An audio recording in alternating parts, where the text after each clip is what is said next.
creatures are Clyde Radcliffe exterminates all the ugly, repulsive earth-ridden slime, burst onto the Commodore 64 in late 1990, just as the 8-bit micros were starting to accept their fates, just as the Amiga and Mega Drive were hitting their glory years.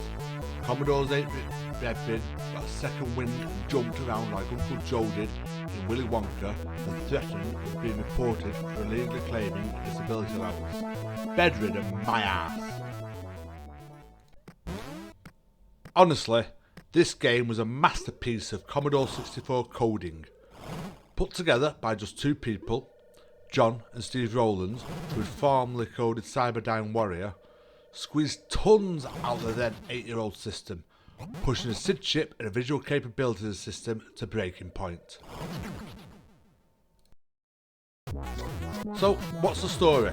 Well, Clyde Radcliffe, a fuzzy wuzzy, wakes up the morning after a wild party with a steaming hangover, only to find his three best mates have been kidnapped and held in torture rooms. If you're old enough to remember the perils of Penelope Pitstop and the devices of the Hooded Claw, what look her up to, then think that, but with loads of gore. The game plays very much like a platform run and gun style game. Our fuzzy hero can breathe fire by holding down a fire button for a few seconds and releasing, or single shots with the press of a fire button. Random critters can be collected during 6 to 9 levels, and these are important for trading with a witch at the end of each stage in exchange for better, selectable shot types.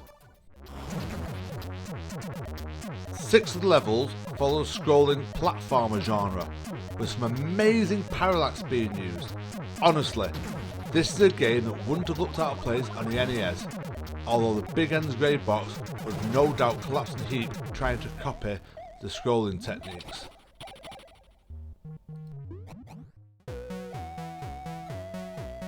Every other third stage consists of an aforementioned torture screen. Here, your task is to solve a trap and rescue one of your buddies from certain death. Take too long and a grisly fate awaits him. DSR big upset with Mortal Kombat for gore, yet this cracking game was released 1 year prior.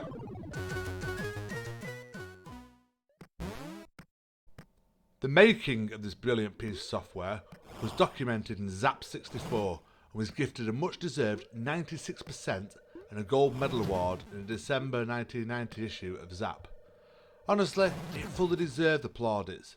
Even 33 years on, it's a brilliant little playthrough.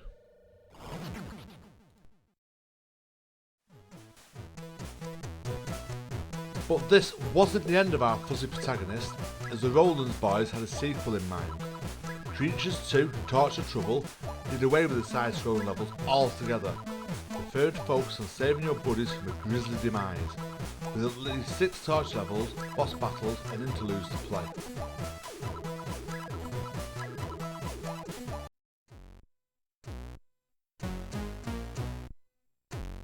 The interludes take some inspiration from Nintendo's Fireman Game & Watch, where you must bounce a selected number of fuzzies to the other side of the screen to safety.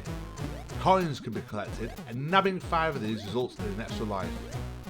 What you don't see in Game & Watches, should you miss a character, is this.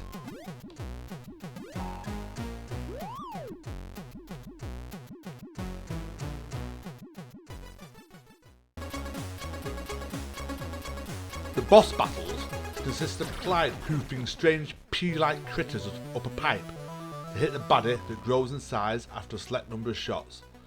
The pipe that your shot will be coming from can be selected by nudging up and down on the joystick. These are frenetic and fun segments and are refreshingly different enough from the side-scrolling nature of the first game.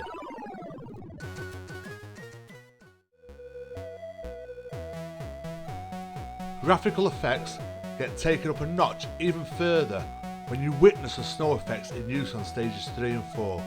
The thing of wonder seeing this at the time, the 10-year-old Michael being pushed to its limits.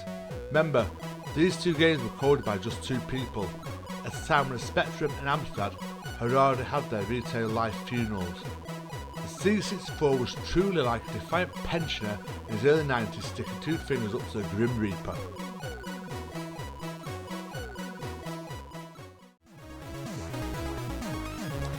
Creatures 2, Torture Trouble, received a fantastic 97% in Zap's February 1992 issue. Yes, it's a brilliant game, but I personally prefer the first title. Commodore format got it right with a 90% score. To be honest, new C64 games were starting to be a bit thin on the ground in 92, hence why Zap went a tad overboard on the score.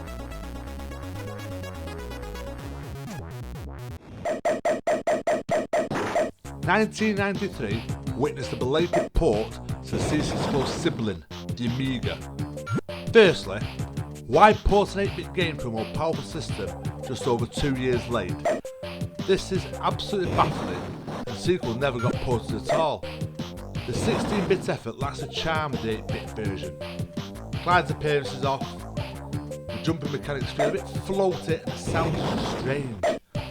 The C64 version allowed sound effects and music to flow together.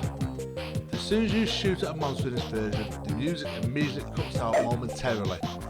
Not a dreadful game by any means, but the charm got lost in translation. It was shipped out to WJS Design, who also knocked out an Amiga ST port in 1992. The 16-bit version's a bit like Disney. The C64 version is a beloved animated original, and the Amiga version is like a crappy scene-for-scene live-action remake without Rachel Zegler's mush to ruin everything.